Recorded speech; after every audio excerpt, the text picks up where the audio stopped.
Hi there. Welcome to class. I'm Miss Faust. Please make sure you have paper handy and a pen or pencil because you will be taking notes today. Okay?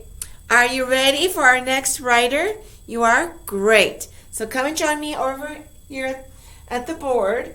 Our next writer is Toshio Mori.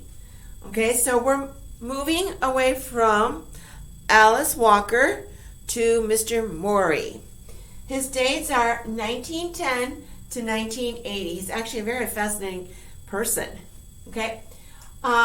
Again, however you want to do it, you may want to put a pause to the video so you can take down these notes, or do it later, or keep doing the video over and over so that you can get the notes however you want to.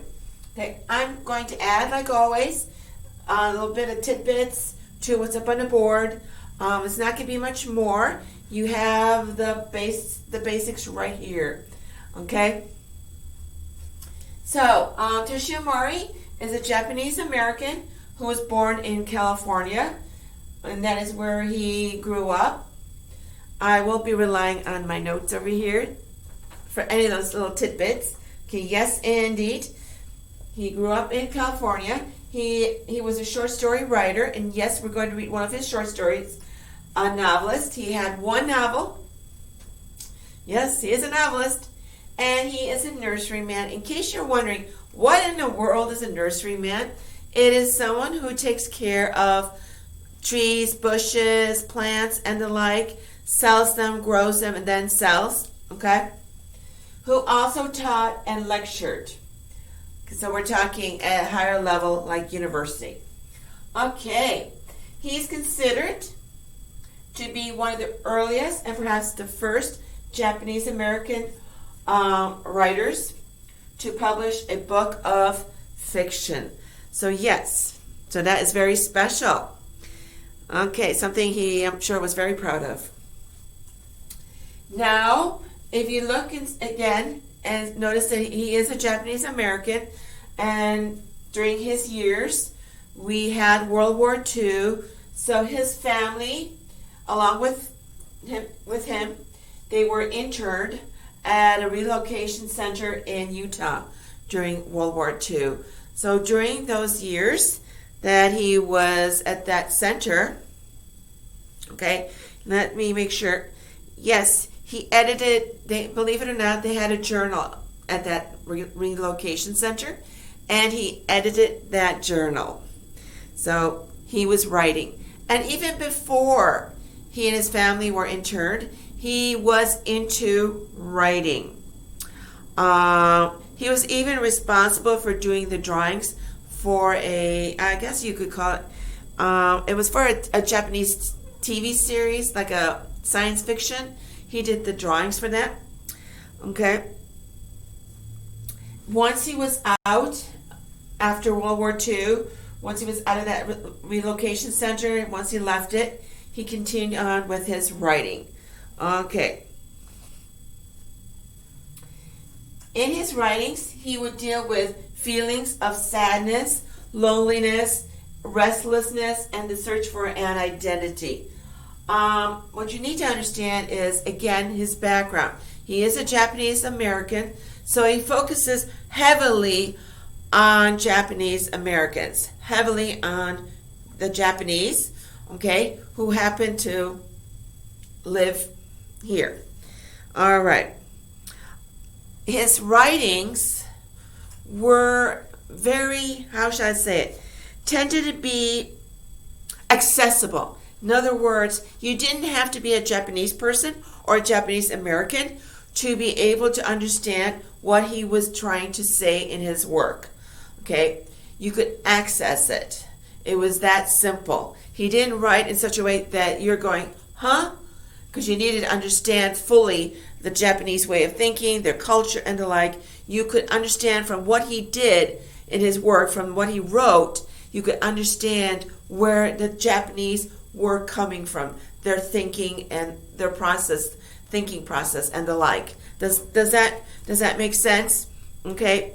And again, we're talking sadness, yes, because you got to remember, he is coming from a period in his life where he was interned because of his being a Japanese who happened to live here in the United States, who happened to have been born here. But because of World War II and the war, with the Japanese, so yes, he does talk about some more sad themes. Again, loneliness, restlessness, and yes, Japanese Americans were looking for an identity. Who are we in this country of America? At the same time, when he was in the internment center, you would think he would be very depressed, down, and the like, but he tended to be, in his writing, relatively, I guess you could say yes. You could say yes, he would be sad, upset, but he wasn't. He was just the opposite. He tended to be positive in his thinking and the like.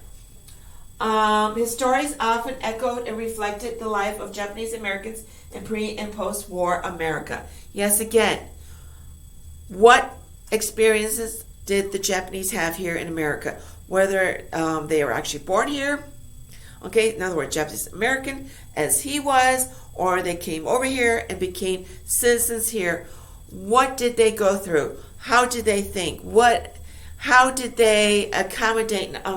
How were they able to accommodate their ways to the American ways? Does that make sense?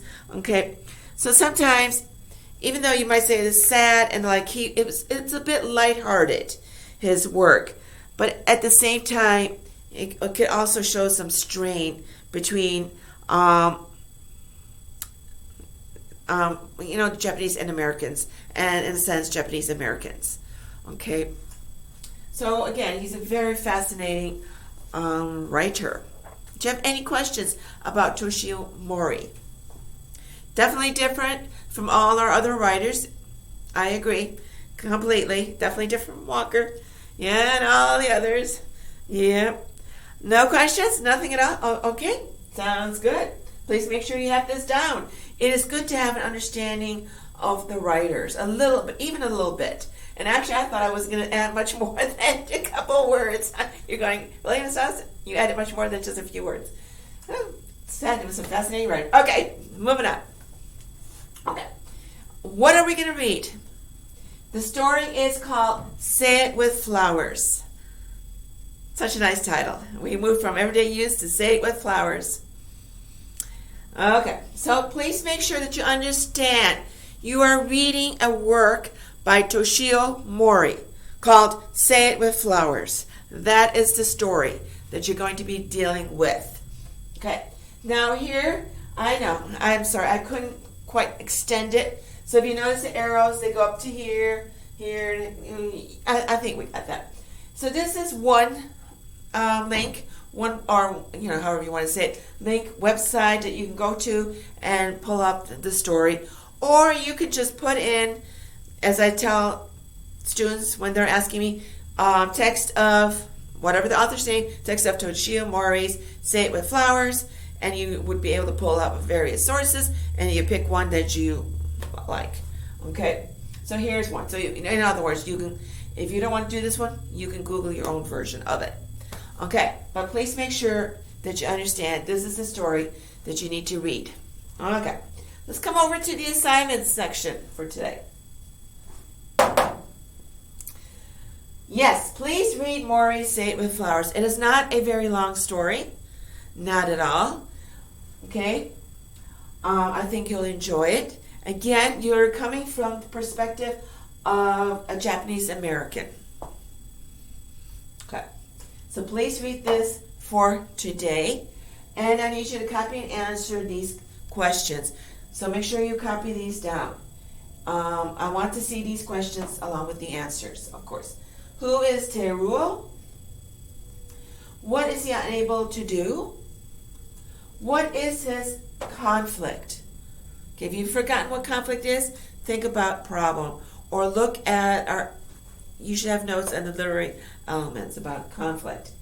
Okay, everything here is talking about Teruo, all the he's and the he to his.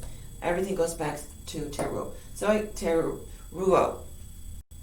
Who is Teruo? What is he unable to do? What is his conflict? Please read this story.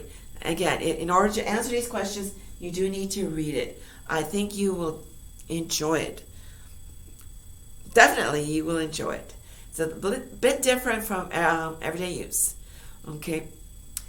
If there are no questions, no, nothing at all, okay, then I think you know what to do. And this assignment, the reading and the answers to the questions, it's all today. So when you're done with it, please send it on off to me today, as soon as possible. And I wish you a fantastic day.